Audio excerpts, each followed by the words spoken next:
practice a lot of situational work, a lot of teaching film. Guys understand how to work the clock at the end of the game, at the end of the half, and got to get a lot better in those situational things about how to approach it mentally. You got to put them in those positions. And we had some things out there today we did well at times managing the clock, like running the last 4 minutes of the clock out, getting it stopped, all those type of things, but not good enough that we need to do that. We got to keep working that, but that's how you win games. It's situational football. Where it's third down, whether it's 4 minutes on the clock, 2 minutes on the clock, 1 minute on the clock, 2-point play, whatever you got to do. So we got to keep getting better in that, but we got to put them in those situations, keep teaching them. There's a lot of good teaching film today. Good practice. A lot of different scenarios, a lot of reps. So keep getting better. I'm sure you'll never be at level 10 in terms of where you are in their progress. No. But where are you? I don't know. You can't tell. You can't till you can play. And we're making progress. We're correcting some mistakes, and some we're not. But then, and some of the young guys, I think, you got to add more depth. I think that's where the big thing. We got some of our guys got to learn to make plays on both sides when we have opportunities. But then our young guys we got to feel comfortable with putting them in the game and knowing we can execute at the same level. And they're getting there, but we got to have more of a sense of urgency, which you always want. To get those guys there, because the more guys you got ready to play, whether it's an injury bug or you can keep a rotation, the more you can develop those guys and play. So especially when you have a long season like we got.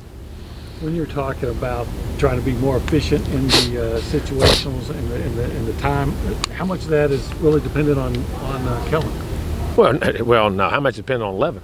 Well, let me ask them. If Kellen's efficient, nobody blocks up front, nobody runs the route, and nobody. You put it on the quarterback all day. We don't understand. Football is an unbelievable team game that people still don't comprehend, and I'm not saying that to you, that those guys can't do it. But then at the end of the day, you got the ball in your hand, and you got to try to erase those if people make mistakes, or not make it disastrous where you throw it away or do things or run it or milk those situations. It's on the quarterback, there's no doubt. He's the main guy who has to do it, but you got to work around him, and you got to be able to. Here's the other thing: he has to find guys that he trusts, he knows will get open, or when he checks the run, what lineman we gonna run it behind, or what back we gonna give it to, or what tight end's gonna make the block or the catch. It's a two-way street for him to be able to execute. He has to get consistency from those guys so his game can grow too. Yeah, so when you're talking about managing the clock, are you expecting like all 11 guys to understand Oh, yes. what's going on? You guys, whether you stay in like we had a guy today, we're running 4 minutes, he's on the sideline, you fall down. You don't run out of bounds. You don't ever step out of bounds. You don't stop the clock. They all have to do it. Whether it's timeouts, and we call an alert timeout, or we know inside certain times we're going to call a timeout, or if you can get yardage and if you can't, you immediately got to get down and save time. That's all. It's not just on the quarterback. That's on all 11 guys, and especially your skill guys with the ball.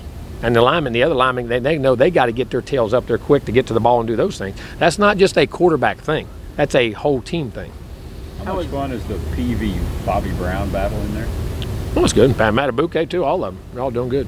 Those guys are all playing pretty good, really good football, I think, right now. When we talked to you before spring, you mentioned that on rundown, you still think Bobby can play outside too.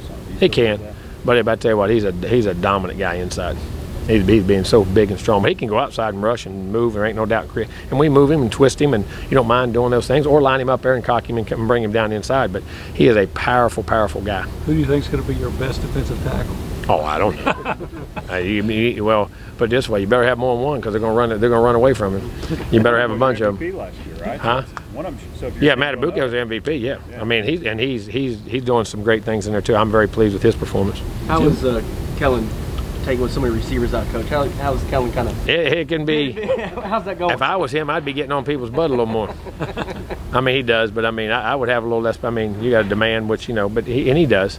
But for a day or two there, we had some tough efficiencies, but there wasn't a lot of places to go with it. They're figuring it out now.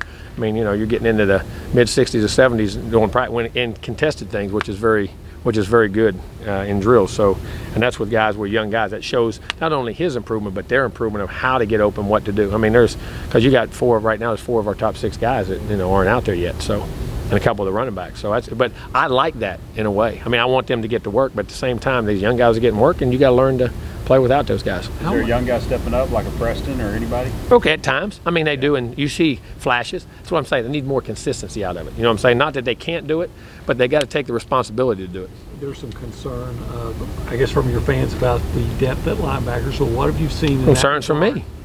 We don't have numbers. Didn't last year. And then all them guys left. So we're recruited well, but got to keep recruiting. And they played solid. They're getting better and better each day. And we're moving them in different positions and things are going on, but they're getting better. What's your thoughts about hiring Buzz Williams? Did you have any kind of contact? Did you follow him when he was in the ACC? I don't know if I wanted to hire him or not. No, I did. He's a great. Listen, he's done a heck of a job everywhere he's been. Marquette's one. I love the way he coaches. I didn't know the guy when, just watching him coach when I was over in the ACC. You know what I'm saying? Virginia Tech was playing good ball and they were winning and doing that. I did. And Marquette, I remember him some, but of course, because I was in the ACC, you saw those things. And they were whipped their. And I said, Virginia Tech, where'd that come from? You know what I'm saying?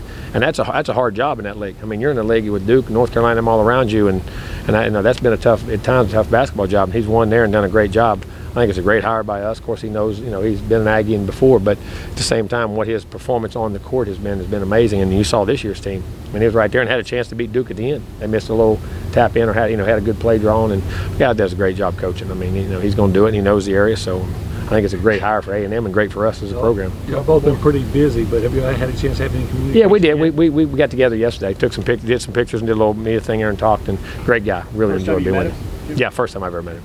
Coach, spring game a week from today. A lot of universities we see on social media bringing in different artists and concert. What's your thoughts on making a production for recruits / getting to work and doing the right thing? That's great. I mean, that's fun for the fans. There ain't nothing wrong with all that. If they want to do it, have a concert afterwards. But I just get our ball in first. Make sure we get the ball in and handle that stuff. But do recruits really pay attention to that type of stuff? They do. I think sometimes they may. But at the end of the day, those kids today are locked into what they want and how they want it. You know what I'm saying? They're a lot more mature than people think. I mean, that's all great. I would say that's probably more fan worthy than it is for recruits, in my opinion. Because afterwards, they're all over with us meeting with us.